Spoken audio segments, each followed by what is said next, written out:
Would the Lakers have won this year if it was not for the bubble?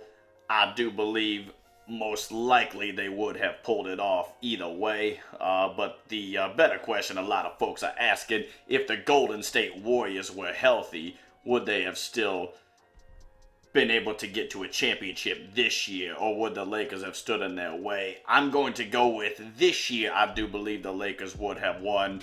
Number one, because they didn't have Kevin Durant. With him departing out to New Jersey, I do believe that the Lakers would have been able to beat the Splash Brothers this year, just the way that Rajon Rondo played down the stretch.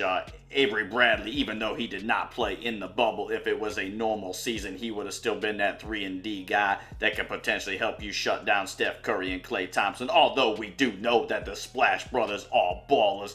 We do know that there is pretty much ice running through their veins at all times. We know those boys know how to ball out and they are going to get their points. But I do believe at the same time with Rondo and Bradley's defense, they would have been able to slow them up enough where you're still going to get your offense from Anthony Davis and LeBron James. There's just no stopping that duo. I mean, who the hell you gonna have guard them? I mean, you got Draymond Green can maybe slow one or the other down to a certain degree. Yes, but you got to remember there's no Andre Iguodala anymore there to stop or slow down LeBron James. You have no more Kevin Durant anymore to stop Anthony Davis or LeBron James, whoever they would have. Now, if you want to reverse that and go back to last year and say the Lakers have who they have this year, now that would have been one hell of a series if you got Anthony Davis, LeBron James going up against Steph Curry, Klay Thompson, and them boys, along with Kevin Durant.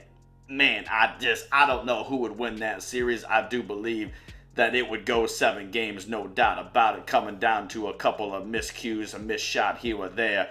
But when you got LeBron and Anthony Davis playing to the level they were at, I think I would give the nudge maybe to the Lakers in 7. But at the same time, if Kevin Durant was balling out the way that he balled out, and him and Draymond Green never got into the feud that they got into, Curry was on the top of his game and Thompson was shooting lights out, and they never go cold, you could potentially give the argument, or you could articulate up an argument that Golden State may potentially beat the Lakers in 7.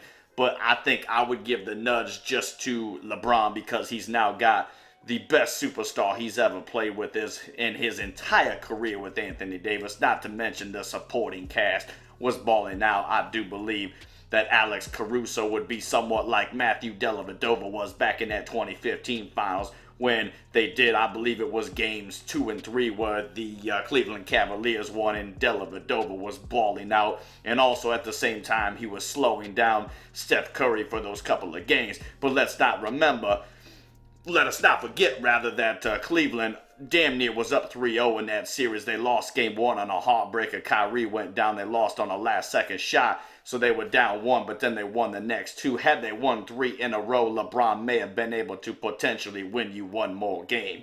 But it didn't work out that way. They had too many injuries. That's the way it played out. Doesn't matter anymore. But moving on to next year, when Golden State potentially could be coming back healthy, it's going to be a hell of a series, but I'm still going to give the edge to the Lakers just because they do have LeBron and Anthony Davis, whereas Golden State, you still got the Splash Brothers, assuming that they're healthy. You got Draymond Green's defense, but you don't got Kevin Durant to get you over that hump. So I do believe Golden State may be looking for yet another perennial all-star to bring on. There's rumors they may try to go after Antetokounmpo. I don't know if Antetokounmpo would even with him being on there, is he going to give you that edge over LeBron and Anthony Davis?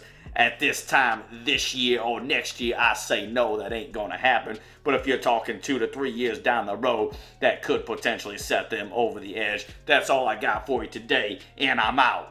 We'll talk to y'all later. Hardcore Stephen A. Smith out.